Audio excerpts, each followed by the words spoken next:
Yay Media Group. Jeff's walking out in the garage, and I thought he was throwing it in the trash. I go, finally, you're throwing that in the trash. It's been sitting behind the toilet for probably a year now. And you go, nope, I used it, and I'll let you go. Hey guys, episode 85. I was a busy elf this weekend putting up Christmas.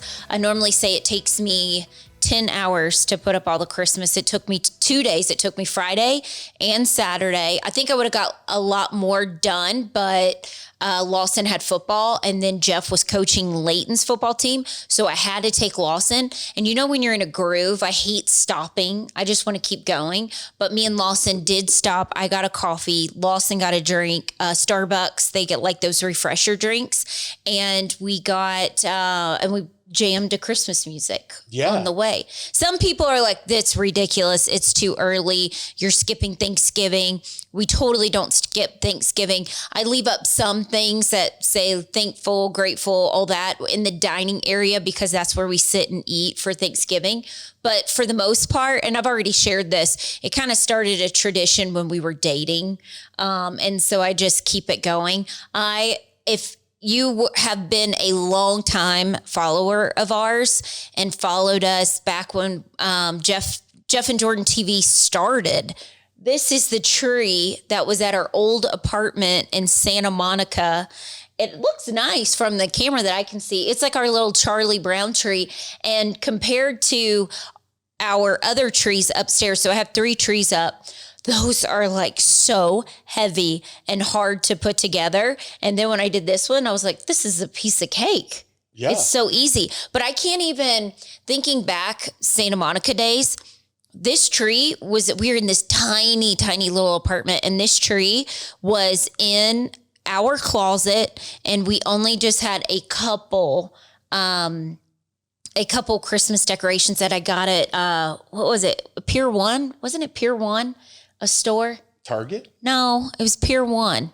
I think it was that. It went out of business. It was down Wilshire, and I walked there and I bought some Christmas, and then I still have it. Now, some of that stuff I don't put up anymore because it's kind of, I don't know. I like the older stuff. Like this tree, if you're watching on YouTube, we got our tree up. It's November 3rd. It's Monday.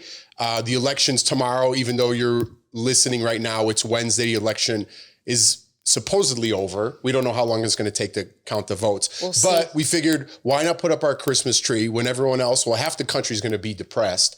We're going to be happy in here. So we put up our stuff November 1st. I don't know when you guys put up your stuff, but we like to enjoy it for 2 months. Usually we go out of town, like Jordan said. So we want that time to enjoy it. But the tide is turning because even some of our old friends who lived in Santa Monica with us, they're like, I remember you guys. We actually got a call from one of our friends, Brennan, and he's like, did you guys put up your Christmas stuff? It was November 1st. And I was like, we sure did. He goes, you know what? I'm thinking about doing that because I got to go back home to Rochester and I'm not going to get a chance to enjoy it. So he goes, I think I'm going to start putting it up. And more people are jumping on that day after. I think COVID really made people start doing it more because before COVID, when I used to do it, I used to get so bashed by so many people, and now so many influencers. What do you mean bashed? Who's like, you son of a bitch, you put up a Christmas tree? Well, people are like, oh, that's so rude. You forgot about Thanksgiving. Rude to who? I don't know. Are there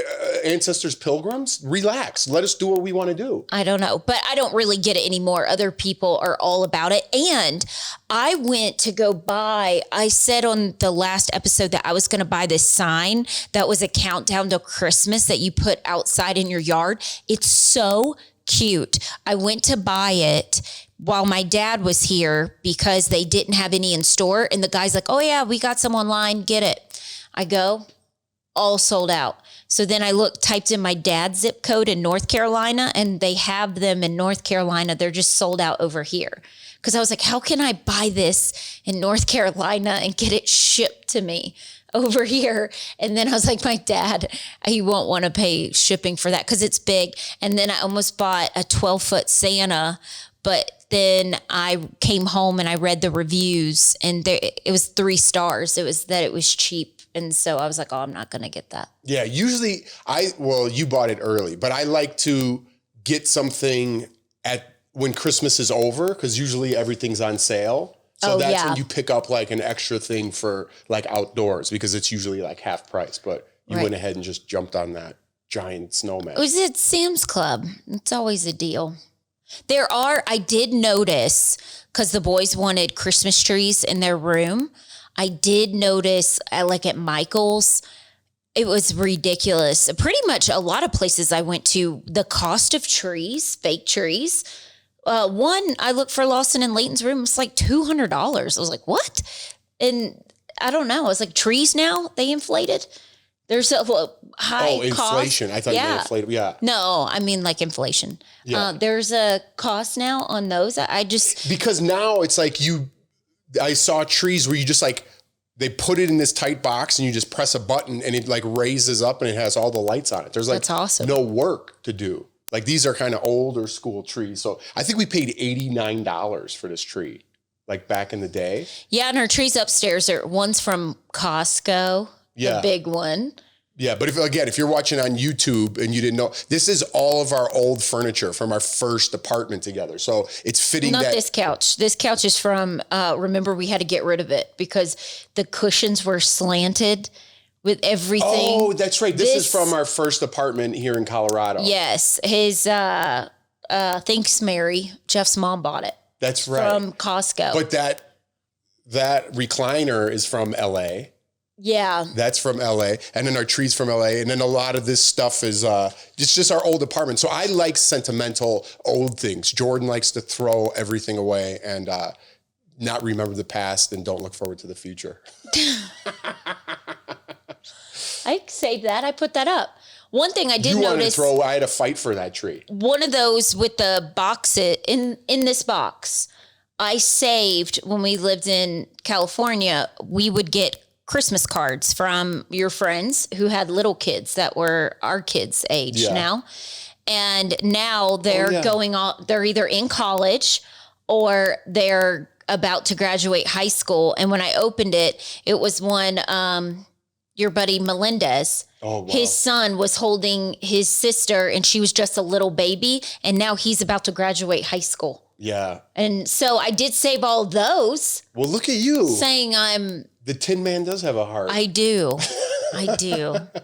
Well, speaking of heart, let's take a little break because I'm sorry, Jordan mentioned that I coached Layton's football team this past weekend. It's my second time coaching, but I got some good news. So when we come back, I'll deliver it. Okay.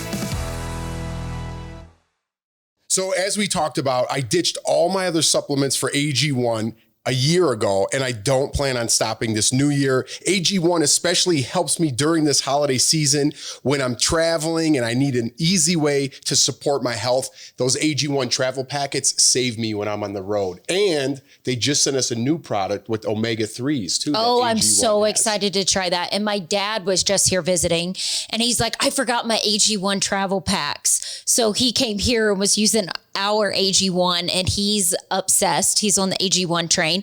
And with the holidays coming up, if you're looking for the perfect gift, AG1 is it. If you're trying to stay healthy, the holidays, everybody's just, listen, I'll speak for myself. I'm eating cookies, the Santa Claus cookies. I love the sugar cookies. They're the best. You're just eating bad and trying to keep your gut healthy. You're going to want AG1, and then you can start your new year off right in January with your AG1. That's what right. I did last year. Even get it before the year is up. Yeah. Get it during the holiday season because like you said, people are eating bad. They're not getting the right vitamins, and AG1 has it all. It's the first thing I do right when I wake up in the morning. I drink my AG1, and don't overlook their packaging because even when your dad came into town, you could put that in any cup, but he used our AG1 cups to drink them because it makes you feel special. And also, I gave one of my neighbors wrote me and said that she wanted to try AG1. So I went to her house and dropped off on her doorstep. I gave her the travel packs to try. And she said her mom was coming in town. And I was like, I hope you love them. So this holiday season, try AG1 for yourself or even gift it to someone special like I did. It's a perfect time to focus on supporting your body with an easy and surprisingly delicious daily health drink. And that's why we've been partnered with AG1 for almost a year now. Every week of November, AG1 will be running a special Black Friday offer for a free gift with your first subscription. So make sure to check out drinkag1.com/togetherness. That's MESS to see what gift you can get this week. That's drinkag1.com/togetherness to start your holiday season off on a healthier note. It's all while supplies last. Welcome back. So I missed the game because I was putting up Christmas, but I told Jeff, I go, you go, and Lawson was your assistant coach. Yeah, so Lawson had a game at 9 o'clock a.m., and then Layton's game was at 2, and I had to help coach this week as well. So I helped coach Layton's team on Wednesday. Practice went good. You know, it's, you know, having a new coach in there for the little kids when they're just learning, it might be a little hard for them. So I was trying to just be as fun as it can with showing them fundamentals. Layton had a breakdown halfway through practice on Wednesday, kind of took himself out. And I was like, oh my gosh, this is why I don't want to coach. So anyways, finished up the practice, and then Saturday comes and I didn't know how he was going to feel. We were in the car driving after practice, and I go, hey buddy, I just want to let you know, I'm here for you to help you out. I kind of sounded just like a parent, like on a TV show or something. And I was like, I'm here helping you, so you quitting on me. I go, if you don't want to play football anymore, that's fine, but you got to finish up what you started. Yeah. Like that's the lesson here, in my head. And I was like, you got to finish up what you started. You don't have to like it, right? But you do have to finish. And there's only 2 games left. And I'm here helping you because your coach is on vacation, I'm like, so you got to show me a little respect too. And he goes, Dad, you know what? I'm just not a football guy. I'm more of a drawing guy. And he's 6 years old. And it just cracks me up. I'm like, that's okay, buddy. If you want to do the arts and stuff, I'm there to support you. But even if you start a class, like an art class, you got to finish it. That's kind of like my rule, to teach them not to quit. So it wasn't a great day on Wednesday, but I did have fun with the kids. And, it was a good lesson for Layton. And that's what it's all about at this age. So Saturday comes, and I did have another coach, another father stepped up and he helped me a little bit. And the other guys were around. They're like, hey, if you need some help. And I was like, all right. But I just showed them like kind of the basics, and I was putting them in position. And we actually played a team that was pretty on the same level as Layton's team. So Jordan didn't come because she was engrossed in Christmas stuff. But Lawson did come. He helped me on the sidelines, keep everybody in order. So I had 9 kids. And my thing is I want everybody to do a little something. The parents came out, even though our team's not that great. So I wanted, the parents are supporting their kids every game. So I wanted to make sure everybody did a little something. And I don't know what happened, but every kid, when I put them in position on defense, even kids like that didn't know anything. What was going on? Anything from the beginning. We're getting like flags all over the place. Like even the little guys. One guy didn't know football at all. He got like 4 or 5 flags. Layton got a flag. Layton ran like a 25-yard run for a touchdown. I mean, every kid on the team did a little something, whether it's on offense or defense, or they got a chance to run the ball that they didn't before. And they all made good plays. And I was really proud of them. And we ended up winning 6-0 in a hard-fought battle. Yeah, we got 1 touchdown. We could add more, but we made a couple mistakes. And then what did Layton say? Did he say after I liked football? Now he likes football. Yeah, now he likes it. And he was so after his run, because the coaches stand on the field when at that age to help them get in position. And after he had that long run, he does that thing with his face, like, he curls his lip and he like squints his eyes, and he's super proud of himself. And when he did that, he got some pride back in himself. I think a lot of it at this age is like, well, I stink at this, so I'm just going to quit. Right. And you have to teach them, you don't know anything yet. Right? So you don't even really have an idea whether you like it or not, which is fine. If you don't like it, that's fine. But once you do something good, and that's not just football, that's anything in life, then you get a little pride in it. And then you're like, oh, you know what? I do want to go to practice because I did improve on that. And I saw, it's just something within yourself. I think that kids have to learn. So whether he likes to do it or not, I had a sense of pride. I felt good for all the parents that came out. Yeah. We won. And, it was a great game. The other kids were great too. And I don't know. I just felt good about it. I was like, maybe you should coach. I don't know. I did feel really good about it, but I don't like. You don't have the patience. No, I have the patience. I don't have patience for the parents. I have patience for the kids. And our parents are great on Layton's team. Yeah. They're all learning. They're all awesome. supportive. They're really great. And when you get to a certain age, like Leighton or like Lawson's game, did I tell that story about Lawson's game? What? About their coach?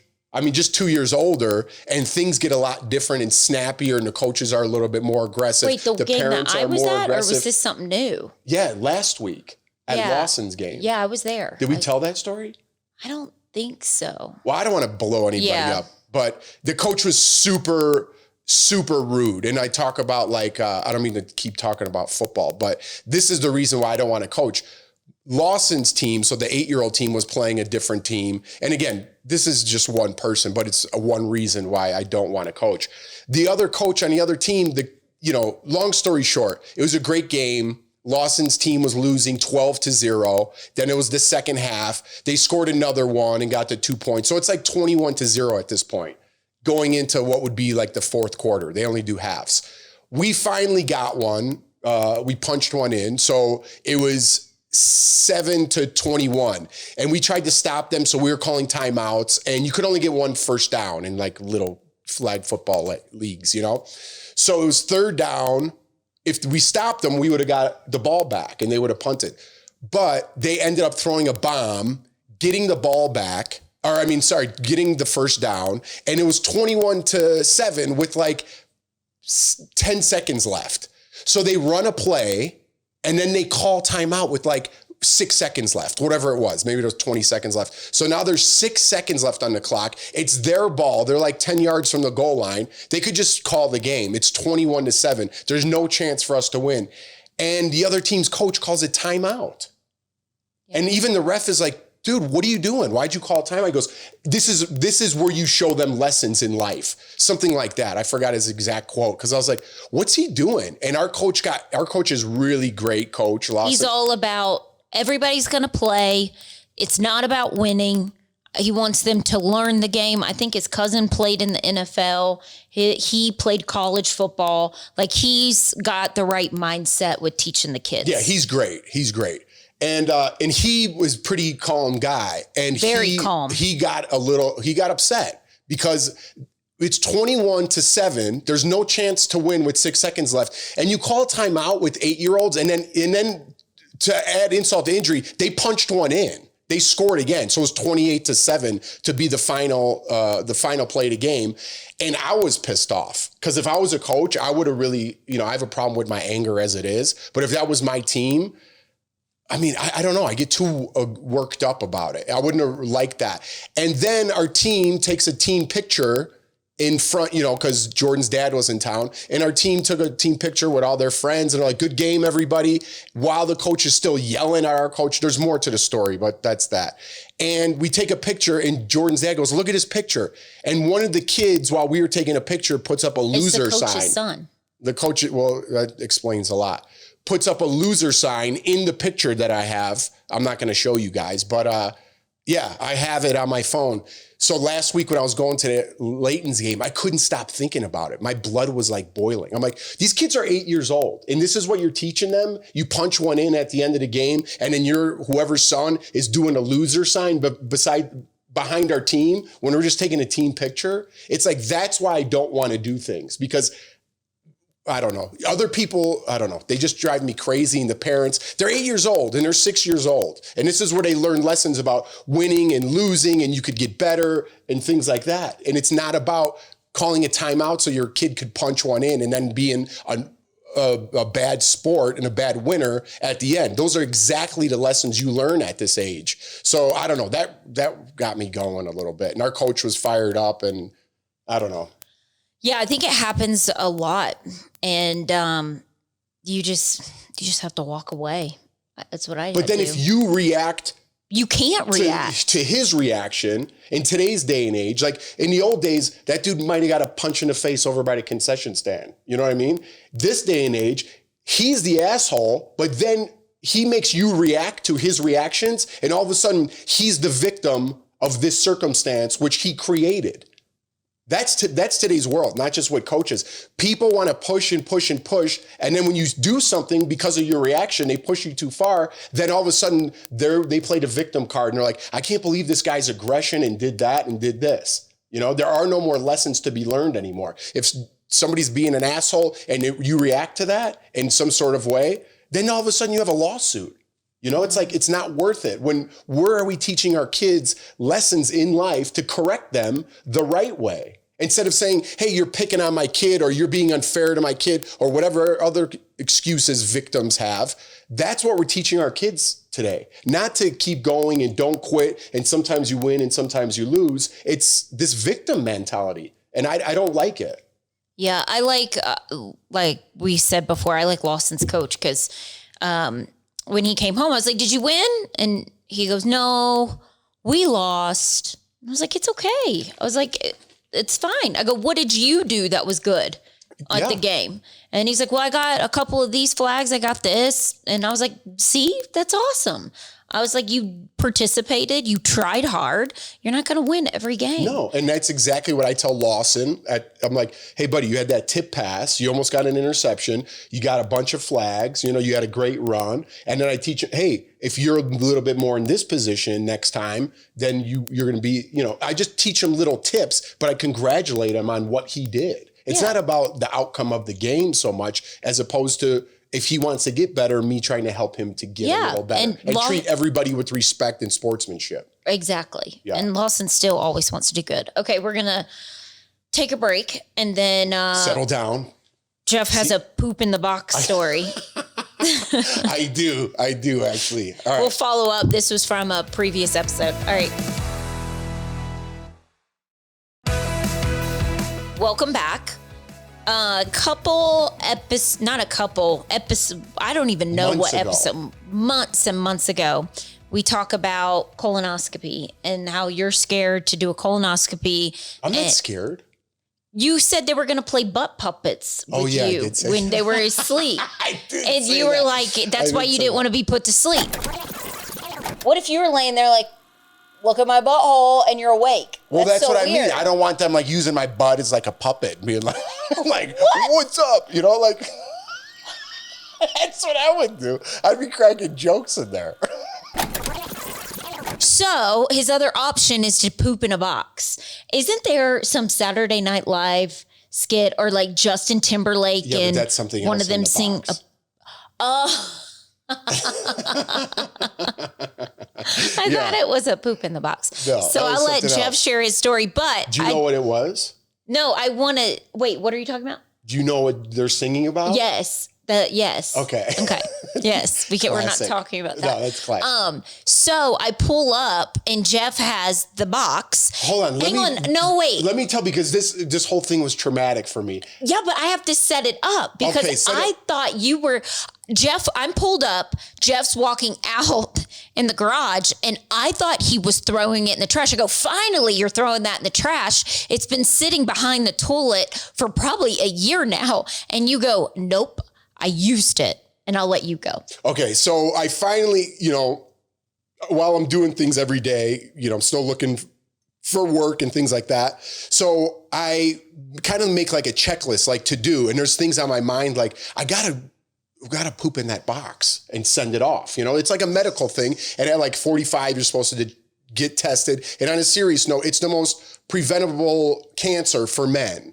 You know, like prostate cancer, colon, all that stuff. So why not do it's selfish and stupid not to do that, especially at my age. And it's just been sitting around because of like my embarrassment of the whole thing. I didn't want to do it. And then finally I'm like, you know what? I got to do that. And I think the week before, I forgot where I was, and someone was talking about their brother. I forgot where I was, but they're like, yeah, he died of prostate cancer. And I was like, what? And they're like, yeah, he was young too. And I was like, oh my, and it wasn't a friend of mine. It was just like through passing. And I'm like, you know what? I got to do that thing. And then I'm going to get the real deal, depending on these results or whatever. So I'm like, I got to do this. It's super simple. If for men out there of that age, don't be embarrassed. It's super simple, even though I do have an embarrassing story to follow. So I'm like, you know what? I got to do this. I'm doing it. So I just do it. I read the instructions. It is what you think it is. So I'm going out to the car because I'm trying to hide this because I just wanted to get it done. And Jordan happened to be in the garage. I'm like, Oh, great. And then she mentions what I'm holding because the box is very distinctive. And she's like, oh, you're finally throwing that away? And I was like, no, I finally did it. And I'm putting it in the car because I got to drop it off. And she's like, gross. Ew. I'm like, I was like, you're mailing your poop? And you were like, it's all secure. They give you all, it's like really, really easy. You peel off the label that it comes with, and that's the return label. So the next step is to drop it off at UPS. So I actually had a meeting. I went to the meeting, and then I went to Costco on the way home, and I saw the box. And I was like, oh, I got to drop that off. So I don't know what I'm doing, like in my head. I have my own conversations with my crazy head. So I pull up at the UPS store and I talking to myself, kind of like when I do an audition. You know, like you think like after so many years, you're not embarrassed anymore to like do an audition. I don't know why. I still get like nervous when I'm doing auditions and stuff. So anyways, I'm like, this is just an audition. Go in there. Drop that thing off, keep your head down, don't talk to anybody. You'll be back in this seat in 2 minutes, dude. Like I'm telling this to myself. So I'm like, all right, let's just do it. I go in there. This is the conversations I have with myself on the daily. I'm crazy. So I go in there and there's a bunch of people. Usually it's dead. And there's a bunch of people. And like I said, the box is very distinctive. So I'm kind of holding it under my arm, and then I'm looking at my phone because I don't want to like really look at anybody. But I was looking in line like, who's less embarrassing? Like who the worker I want to go to? So then people come in behind me, and I'm kind of like now holding it like a football. And the worst case scenario, this guy comes out who's a manager, and he's like Uncle Joey from, what's that? Oh, Full House. He comes over, and the first thing he says to me, and he goes, uh-oh, looks like we got a shitty package. Yeah, straight up, right to my face. I'm like, oh yeah, it sure does. I was like, oh my God. And he goes, well, here, let me show you something. If you have an overnighter, you could scan it right here. He goes, but this one has shit in it. And he made like 5 shit and poop puns in the short amount of time I was there. And I was like, oh my God. And he was like saying it out loud. And he kept going, like he had like 5 jokes, but the first one is the one I remember. He's like, uh-oh, this is a shitty package. And I was like, oh my God. And then he's teaching me like how to do it. He's like, so you put it here. He's like, you put it here, but this one's it has biohazards. Like I was like, oh my God, like looking around. I'm like, could you just take this package and leave me alone, dude? He probably doesn't even want to touch it. No, he didn't care. He was just making jokes, but he was like, cut it out. He was like Uncle Joey making all these jokes. And then he's like, all right, you have a good day. I was like, thanks, buddy. And I walked out just like not mortified, but I was like, well, that didn't go like I thought it was going to go. But anyways, the moral of the story is get over yourself. If you're a man of that age, 40 to 50 or 45, I forget what it is now, get over yourself. You have a funny story to tell, and do it because it could be your life. And it's not fair to your kids or your wife that you have to support. So it really is. It's the most preventable cancer ever. So you should get that done. If you can, get a colonoscopy, which I'm going to do.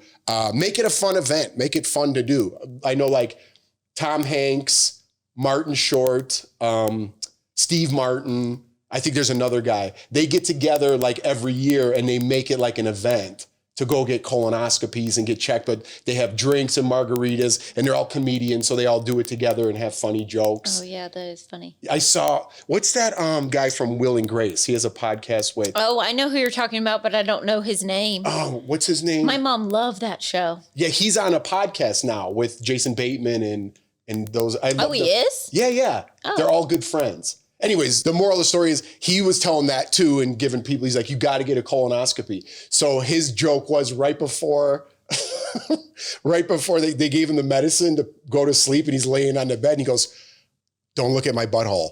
And he passed out. But I'm trying to make it fun because, you know, I know it's embarrassing and stuff, but you got to get over yourself, and there's always a funny story. You're more embarrassed because you haven't had anything. I think women, it's more, you got to get your breast checked. You push out a baby. I mean, everything is, after you have a baby and your world is shown, you're just like, whatever. Yeah. I'm just like, check them. Yeah, well, it's not, yeah, you're right. It's not that big a deal at all. So I was just, I don't know why. I think you're embarrassed to get a vasectomy. Am I saying that right? Embarrassed? I think you're embarrassed to go, and that's why you never had to get it done. Because I told you I'm not doing an IUD the next time. It's good for 5 years. I told you I was going to get it. I feel like you still won't. Well, I just told you I'm turning the page. We'll see. Okay, let's do some Dear Crabby.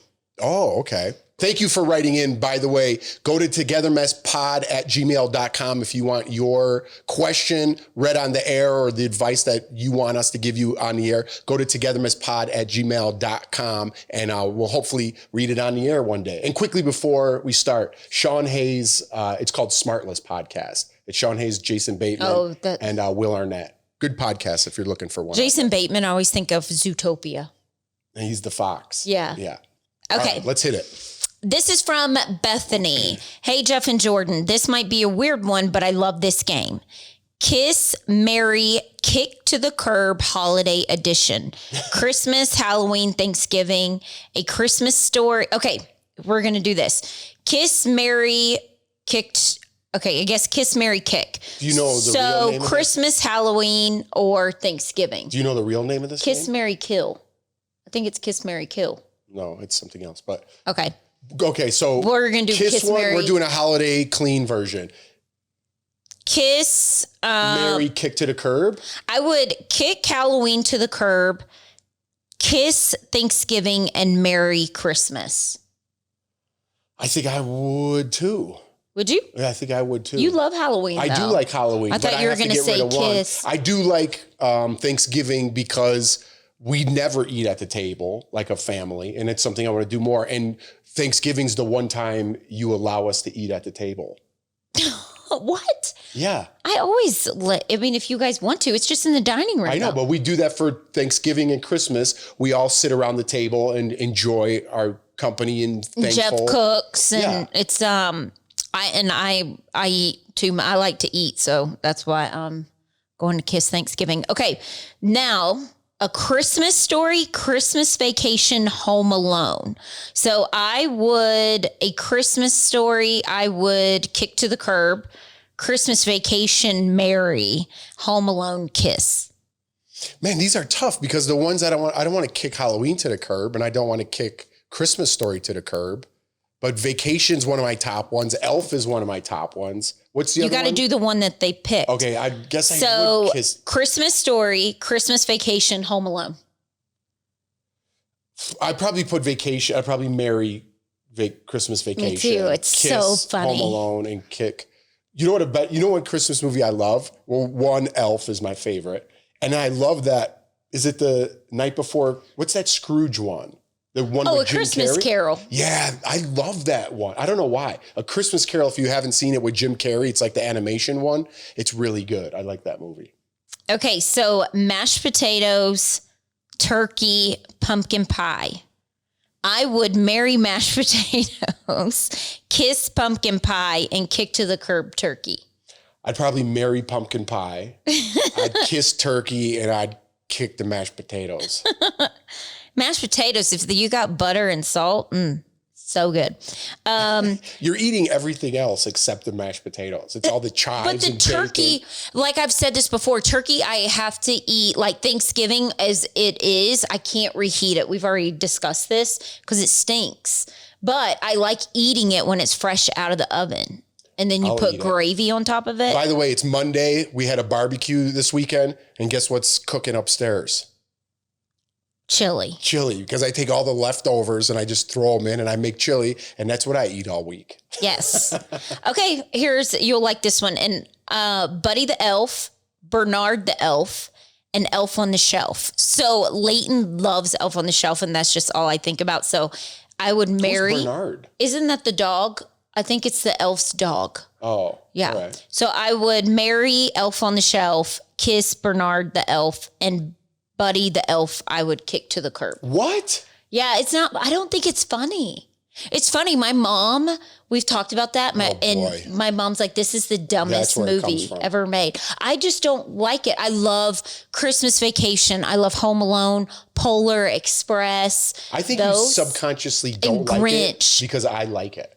I think there's a little hatred. No, it's not me, but it's funny because Lawson's just like you, and Lawson likes Elf and thinks it's funny. I don't find it funny. I think it's hilarious. It's my favorite movie. Thanks for the support. I'd marry Buddy.